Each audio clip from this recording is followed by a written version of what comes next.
અથાણા તો ફ્રેન્ડ્સ તમે 100 વાર બનાવ્યા હશે, પણ એકવાર આ રીતે એક પણ ટીપા તેલનો ઉપયોગ કર્યા વગર બનાવો ખજૂરનું અથાણું, અને ફક્ત 10 મિનિટમાં બનીને તૈયાર પણ થઈ જાય છે. તો તેના માટે આપણે લીધો છે ખજૂર. ખજૂર થોડો કડક હોય ને એવો લેવાનો, બહુ નરમ હોય એવો નહીં લેવાનો.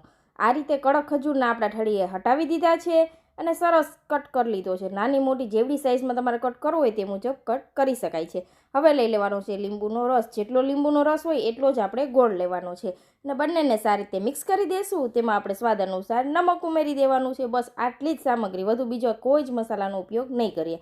હવે લીધો છે આપણે ગોળ કેરીનો મસાલો, જે તમને રેડીમેડ મળી જાય છે.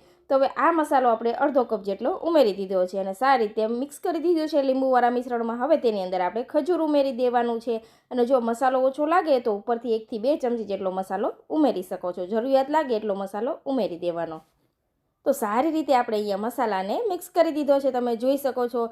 હવે આ રીતે ખજૂરના અથાણાને આપણે 1 દિવસ માટે એમને રહેવા દેવાનું છે, જેથી ખજૂર છે તે સરસ સોફ્ટ થઈ જાય. જો તમારે ઇન્સ્ટન્ટ સર્વ કરવું હોય તો મસાલાનું પ્રમાણ તમારે હજુ વધારી દેવાનું છે. આ મસાલાનો ઉપયોગ કરશો ને એટલે બીજી કોઈ જ વસ્તુ ઉમેરવાની જરૂર નહીં પડે, બધા જ મસાલા આવી જાય છે. તો તૈયાર છે ફ્રેન્ડ્સ ખજૂરનું અથાણું. આને તમે આખું વર્ષ માટે ફ્રીઝ વગર સ્ટોર પણ કરી શકો છો, પણ તાજું બનાવશો તો વધુ ટેસ્ટી લાગે.